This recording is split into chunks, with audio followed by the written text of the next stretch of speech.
Welcome to the Under 8 Podcast, a daily college basketball show brought to you every weekday in under 8 minutes. At the time of recording, it is Wednesday, December 6th at 10:19 p.m. My name is Josh Mullenix. On today's pod, Caitlin Clark becomes the 15th player in women's college basketball history to reach a big milestone. Shaka Smart exacts revenge over his old program, and Clemson survives an in-state opponent. It's all right now on the Under 8 Podcast.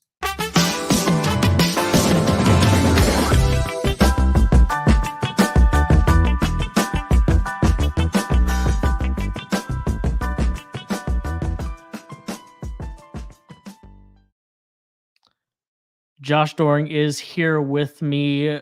Josh, in a lot of ways, it was a very typical Wednesday night in Caitlin Clark's college basketball career. She went out and led the Iowa Hawkeyes in scoring with 35 points, 12 of 31 from the field. They beat Iowa State 67-58, but on this particular night, those points mean she surpassed a pretty big milestone. Yeah. Needed, I believe it was 22 points heading into the game to get 3,000.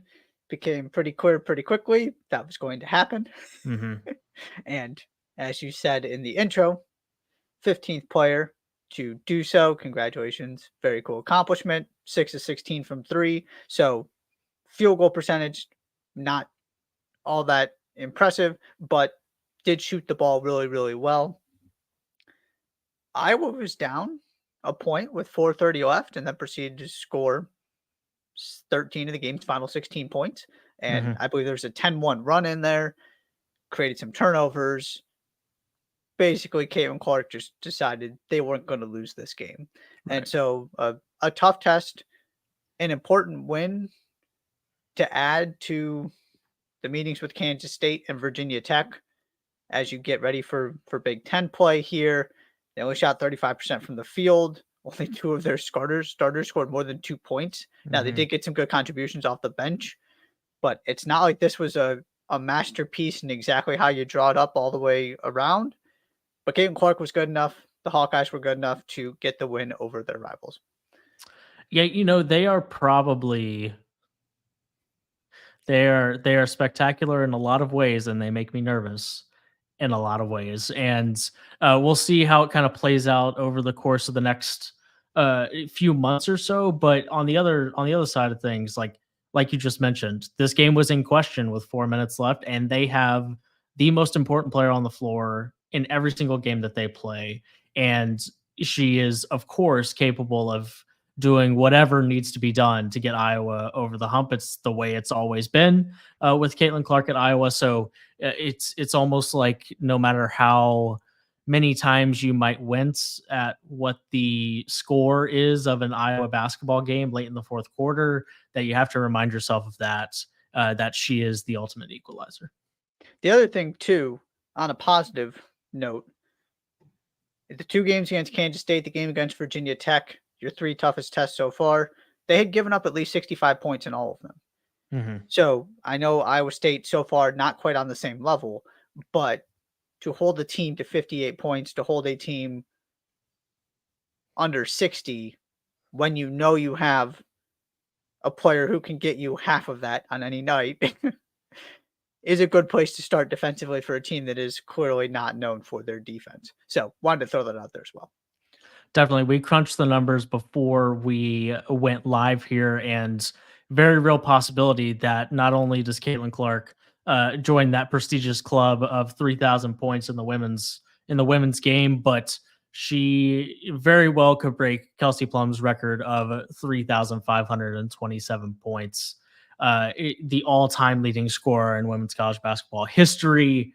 That is very much on the table. And based on how many games they have left, it could be a very fun, final game of her career, at least regular season, at home in front of the Iowa fans. That would be very cool. Wouldn't that be something?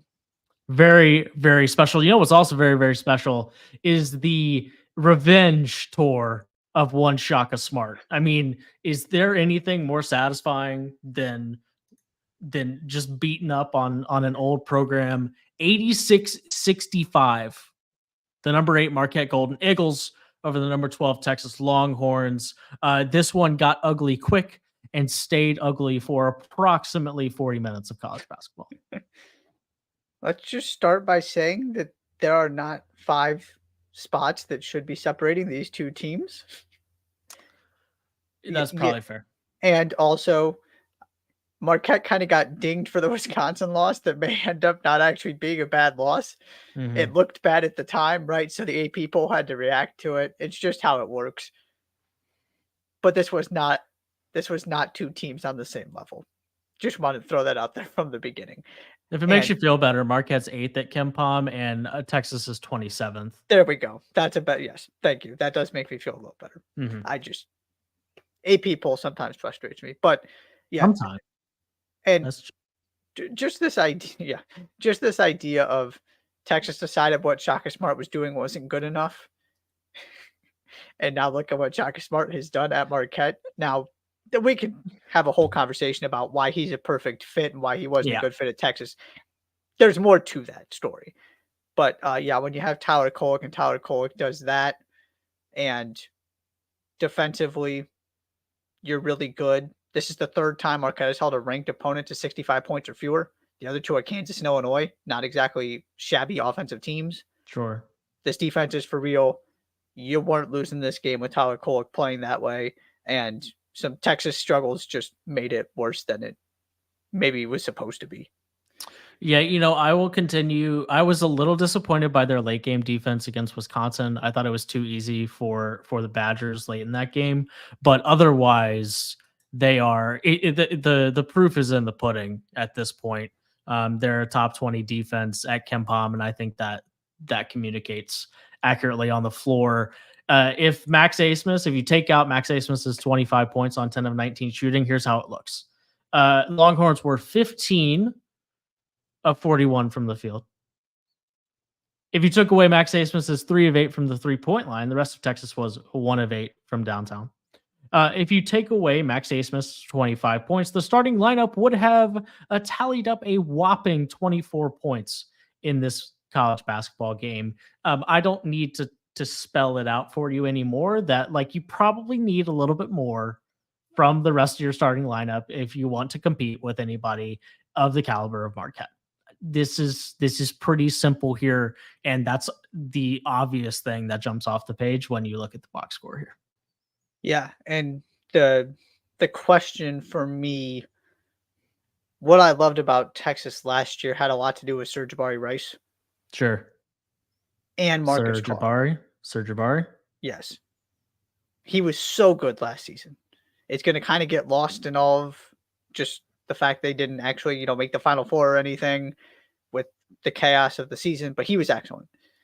And now you're bringing in Max Asmus to replace Marcus Carr, essentially, but you haven't replaced Serge Rice. They're just not the same offensive team without both of those weapons. I know that's not all they lost. There are some new pieces as well, but just simply from an offensive standpoint, I love Tyrese Hunter. He's not that guy.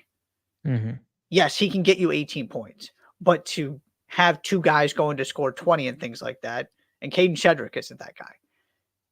Max Asmus obviously can do that. It's just it can be a very empty 25 points when you don't have a lot offensively from the rest of the team, and when you have a team in Marquette that can really expose your offensive deficiencies. Yeah, they just don't have enough screw it, I'm gonna go get a bucket, guys. Right. And matchup problems. And that I'm very, very passionate about the idea of your most important scorer being 6 feet or shorter. That's no shot whatsoever at Max Asmus. It's just the reality of the situation that when that's your guy that you have to go to when you absolutely need a bucket, there are just going to be times when there's only so good of a shot that guy can create if he has a certain type of defender on him. So yeah, when they've had some unbalanced performances offensively already this year. It hasn't always been Asmus. They go to the final horn with Louisville. It was Caden Shedrick in that game that had 27, and it was really nobody else. I mean, Max Asmus was 6 of 19 and 2 of 10 from the 3-point line in that game. So there's just, we need more across the board. We're about to talk about a Clemson team that had a slow day from PJ Hall, but they survived it because all 5 of their starters were in double figures. You need more of that from Texas, because as good as Max Asmus is, that's not a recipe for longevity at this level. Yeah, and they got to find somebody. Right, you pointed out Shedrick has done it. Tyrese Hunter, you can point to games where he has done it, but you need to be able to have another guy you can rely on consistently, or multiple guys if Max Asmus has a bad game, and they just don't have that right now. Indeed.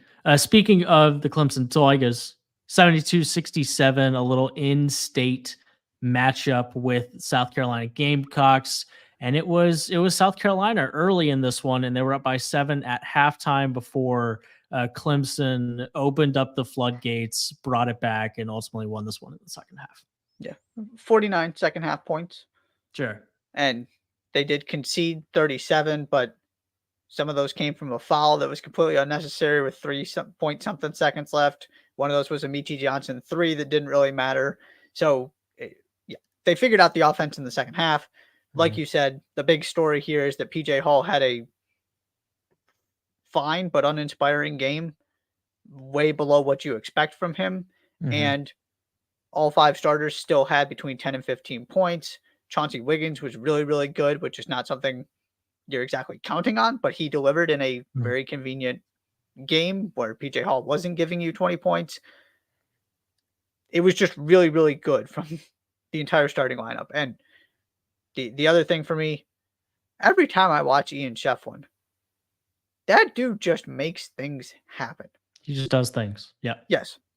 Every time you look, he's making a defensive play. He's grabbing a rebound. He's getting fouled. Something. He had a double-double in this game, hit some free throws late, missed the front end of a 1-and-1, but recovered to hit some free throws. It's nothing spectacular. He's not a go-to scoring option. But when you have, yes, 100%. And when you have PJ Hall, you have some dynamic guards that can really get going when they get hot offensively, which they were fine in this game, but it wasn't like you got 40 points out of your backcourt or anything. Having somebody else to just take care of some of those little things to provide some energy, provide a spark. Every team is better with a guy like Ian Shefflin on it, and you saw that again in this one. Here's last year, the games that Clemson lost, and PJ Hall's performances in those games.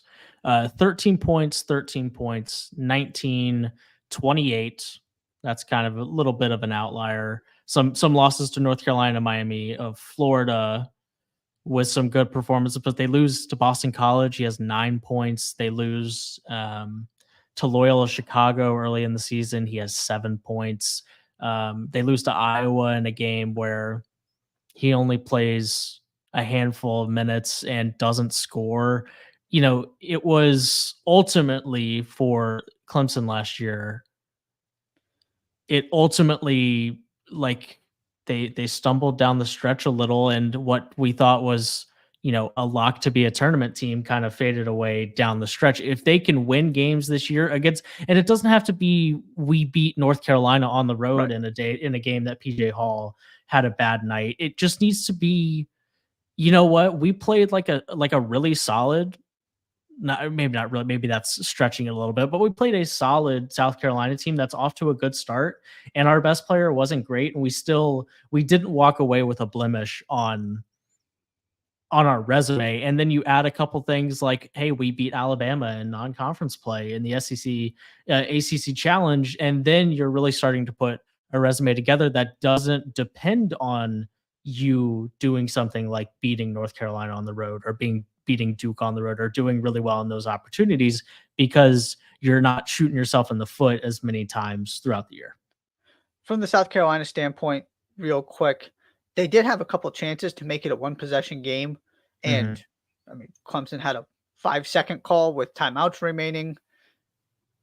There were some some concerning things that happened down the stretch as Clemson tried to close this game out. But South Carolina just couldn't take advantage, couldn't get it to one possession, so they had to keep following. Clemson hit enough free throws.